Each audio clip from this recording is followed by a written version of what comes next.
네, 아프간 협력자들 관련한 속보는 저희가 들어오는 대로 추가로 얘기를 해보도록 하고요. 이번에는 정치 뉴스로 가겠습니다. 국민권익위의 부동산 투기 의혹 발표 이후에 국민의힘 대선 주자였던 윤희숙 의원이 의원직을 사퇴했죠. 이준석 대표는 본인 소유가 아니라며 면죄부를 줬는데 윤 의원 아버지의 세종시 농지가 논란거리로 떠올랐습니다. 또 회기 중 의원직 사퇴는 국회 표결이 필요하죠. 결정권을 갖게 된 다수당 민주당의 고심도 깊어지고 있습니다. 류정아 상황실장이 정리해봤습니다. 이게 제 정치예요. 진짜 필요해요. 제가 대선에 출마한 것도 이런 정치를 보고 싶었어요. 제가 보고 싶어하는 정치인이 제가 지금 되려고 결심한 겁니다. 고생해요, 진짜. 감사해요. 대표님 정말 감사해요. 어제 고생 많이 했어요. 네, 국민의힘 이준석 대표의 만류에도 의원직을 던진 윤희숙 의원. 국민권익위가 부친의 농지법 위반 의혹을 제기를 했지만 이 당에서는 문제가 없다는 결론을 내렸었죠. 윤 의원의 결정 신선하다, 또 한국 정치의 죽비라는 평가가 나왔습니다. 그런데 윤 의원의 부친이 사들인 농지 하루 만에 논란으로 떠올랐는데요. 지난 2016년 3월에 이렇게 매매를 했다고 합니다. 총 만여 제곱미터 3,300평 정도입니다. 윤 의원은 당시 이 80살의 부친이 직접 농사를 지으려고 매매를 했다고 했었죠. 국토부의 실거래가 시스템에서 제가 찾아봤는데 당시 8억 2,200만 원에 거래가 됐습니다. 인근 부동산과 직접 통화를 해봤는데요. 지금은 그때보다 가격이 많이 올랐다고 합니다. 현재 시점에선 가격이 어느 정도 되는지 알고 싶어서. 지금이 그때 당시 사는 것보다는 최하 30% 이상 올랐어요. 땅은 잘 샀을 것 같아요. 투자 목적으로 산다고 했을 때 괜찮게 산 걸까요? 괜찮은 거예요, 예. 네, 이 권익위는 농지를 경작한 현지 주민이 매년 쌀 7가마니를 지불한 점, 그리고 권익위의 조사 기간이 포함된 지난해 12월부터 올해 7월까지 그 기간 동안에만 부친이 주민등록을 세종으로 옮긴 점이 각각 농지법과 주민등록법 위반이라고 판단을 했습니다. 여권에서는 이 농지 인근의 세종시 연서면에 스마트 국가산업단지가 위치한 점까지 문제를 삼았는데요. 농지를 매매한 당시에 한국개발연구원 KDI에 근무했던 윤 의원이 관여한 게 아니냐는 겁니다. KDI도 전수조사해야 한다 주장이 나왔습니다. 세종시 스마트 국가 3단이라고 인근에 2016년에 3,300평의 땅을 매입을 했더라고요. 그런데 그 당시 윤희숙 의원은 2016년에 KDI에 근무하고 있었거든요. 세종 스마트 국가 3단을 용역한 연구기관이 KDI입니다. 윤 의원이 KDI 근무하면서 얻은 정보를 가지고 가족과 공모를 해서 투기한 것이 아닌지 합리적 의심을 가질 수밖에 없고요. 네, 특히 지난달에는 윤 의원의 부친의 농지가 있는 세종시 전이면 이 농지에서 2에서 3km 떨어진 곳에 총 2,200억 규모가 투자되는 산업단지 조성 계획이 추가로 승인되기도 했습니다. 여러 투자의 호재로 세종시는 최근 땅값 상승률이 가장 높은 곳으로 통하죠.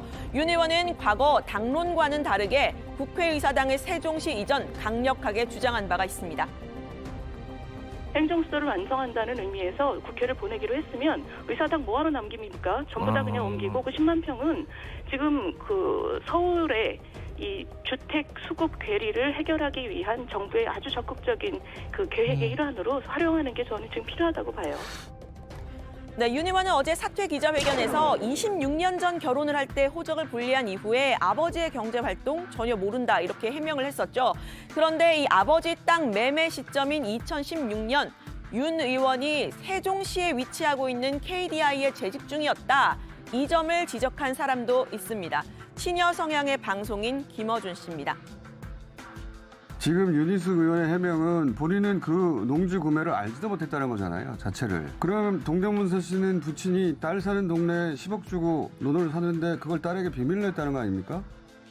네, 반면에 국민의힘에서는요, 윤 의원의 KDI 관련 의혹 적극 반박했습니다. 민주당의 주장대로라면 내부 정보를 이용한 셈이 되기 때문에 훨씬 더 중한 문제가 되는 셈이죠. 하태경 의원은 윤 의원이 비공개 정보를 알 수 있는 지위에 있지 않았다고 했습니다. KDI가 이제 크게 두 개가 있어요. 연구원이 있고 학교가 있어요. 그리고 연구원들은 여러 가지 정부 정책에 대한 비공개 정보, 들을 취급을 하고 다루지만 교수는 교수예요. 윤희숙 의원은 교수였어요. KDI 스쿨. 그래서 정보 접근권이 없습니다. 그래서 산단 개발 정보를 입수할 위치에 있지 않았다 하는 것이고. 네, 여권 일각에서는 80세인 부친이 정말로 농사를 지으려고 한 거냐, 또 윤 의원에게 증여하려고 한 것 아니겠느냐, 이런 제기가 나왔는데요. 하 의원은 이렇게 말했습니다. 뭐 저희 때 부모님들은 다 비슷할 거예요. 지독한 가난을 겪었고, 그리고 부동산이 제일 소중한 재산이라고 생각하고, 그리고 여력이 있으면 부동산 투자하고 싶은 마음 누구나 있고, 그런 세대잖아요. 그래서 저는 다른 한편으로는 어디 부동산을 사는 것 자체를 범죄시하는 이것도 좀 문제라고 봐요. 네, 윤 의원의 의원직 사퇴가 정치권에 미치는 후폭풍도 커지고 있죠. 이준석 대표는 앞서 권익위가 문제 제기한 이 12명 중에 6명, 절반에게만 탈당과 제명 조치를 내렸습니다. 이에 대한 평가에도 영향을 미치는 모양새인데요. 여권에서는 셀프 면죄부이자 정치적인 결정이다, 깎아내렸습니다.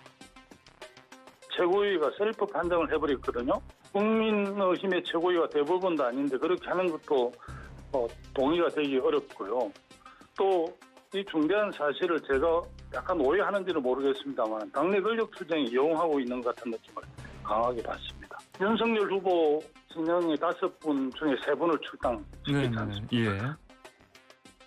네, 이준석 대표는 오늘 최고위에서 이 권익위의 결정에 반대하는 의원들의 소명을 듣는 자리를 마련했습니다. 이 강기윤, 이철규 의원인데요. 당 최고위가 만장일치로 결정한 탈당 요구에도 반발하고 있는 의원들이죠. 이 대표는 윤 의원의 사퇴 이후에 권익위 조사가 부실했다라는 점을 강조를 하고 있는데요. 오늘도 같은 입장을 이어갔습니다. 이준석 지도부와 싸우실 일은 좀 뒤로 제가 봤을 때는 좀 하시고 먼저 권익위와 다투시는 것을 첫 번째 단계로 하시고, 그럼 아마 이준석 지도부도 당연히 팔이 안으로 굽듯이 의원님 사안에 대해서 협조할 수 있지 않을까. 저는 더 오해가 양산되는 것을 원하지 않습니다. 문제가 된 의원 5명이 포함됐죠. 이 윤석열 캠프에서는 당의 결정과 권익위의 결정 동시에 문제 삼았습니다. 국민의힘 내부 복잡해 보입니다. 일부에서는 권익위에 문제 제기가 있었는데 당에서 너무 쉽게 면죄부를 주는 것 아니냐 얘기를 하는 분도 계시지만 또 권익위원회에서 너무 끼워 맞추기 식으로 이번 조사가 이루어진 것 아니냐라고 하는 반대급부적인 시각도 있습니다. 네, 윤 의원의 의원직 사퇴, 현실성 문제도 도마 위에 올랐죠. 회기 중에 사퇴를 하게 되면 국회 재적의원 과반 출석, 과반 찬성이 필요합니다. 현재 300석 중 171석을 가진 민주당에 공이 넘어간 상태입니다. 윤 의원은 어제 이렇게 말했었는데요. 민주당 입장에서는 민주당 대선 후보들을 가장 치열하게 공격한 저를 가결을 안 해준다고 제가 예상하기는 어렵고요. 민주당이 아주 즐겁게 통과시켜 줄 것이라고 생각합니다. 네, 민주당 입장에서는 쉽지 않은 결정이겠죠. 야당 의원의 사퇴안을 본회의에서 표결로 의결을 할 경우에 앞서 본인들의 탈당 조치를 깔끔하게 처리하지 못한 문제들 다시금 제기될 가능성이 없지 않습니다. 이런저런 이유로 의원직 사퇴가 본회의에서 의결된 경우 없죠. 일각에서 윤 의원의 사퇴 선언이 쇼가 아니냐라고 비판하는 이유입니다. 국민의힘이 당론으로 어떻게 할 건지 정해야 된다고 생각합니다. 왜냐하면 많은 국민들은 이제까지 국회의원들이 사퇴하겠다라고 했는데 한 번도 성사된 적이 없거든요.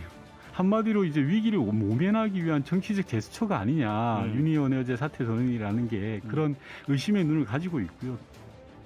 네, 관련 소식은 들어가서 더 이야기를 해보고요. 언론중재법 관련 소식 짧게 짚고 넘어가겠습니다. 민주당은 30일로 예정된 본회의에서 강행 처리 방침을 밝히고 있죠. 국민의힘은 강경하게 반대하고 있습니다. 국내뿐 아니라 국제 언론 단체들의 비판까지 낮잡아 보면서 논란이 된 사람이 있었는데요. 바로 민주당 송영길 대표입니다. 오늘도 보니까 국경 없는 기자회 이런 데서 또 뭐도 모르겠어. 그냥 뭐든지 그러잖아. 저기서 우리나라 언론 단체였으면 그걸 인용하는 거지. 자기들이 우리 사정 어떻게 알지? 네, 송 대표의 발언 사실이 알려지자 이 국경 없는 기자회 세드릭 알비아니 동아시아 지부장이 반박 인터뷰를 했습니다. 국경 없는 기자회가 한국에 대해서 아무것도 모른다는 건 전적으로 맞지 않다. 국경 없는 기자회는 완전히 독립적인 국제 비정부 기구 NGO로 한국기자협회와 같은 다른 단체의 비위를 맞추기 위해 성명을 내지 않는다라고 한 겁니다. 이 국경 없는 기자회 매년 세계 언론 자유 지수를 발표하는 공신력 있는 단체죠. 문재인 대통령이 직접 지지 의사를 밝힌 적도 있습니다. 그동안 전 세계 언론 자유의 옹호를 위해서 아주 큰 공헌을 해주신 것을 아주 높이 평가하고 치하 말씀을 드립니다. 네, 알비아니 지부장은 인터뷰에서 언론중재법 개정안이 모호하고 또 언론 자유를 침해할 수 있다 지적을 했는데요. 송영길 대표는 영문으로 반박 자료를 내겠다고 했습니다. 언론중재법 관련 여야의 움직임 그리고 윤희숙 의원 사퇴 후폭풍까지 함께 들어가서 더 이야기를 해보겠습니다. 오늘 발제는 이렇게 정리합니다. 윤희숙 후폭풍, 김두관 KDI 전수조사 해약, 권익위 때리는 국민의힘.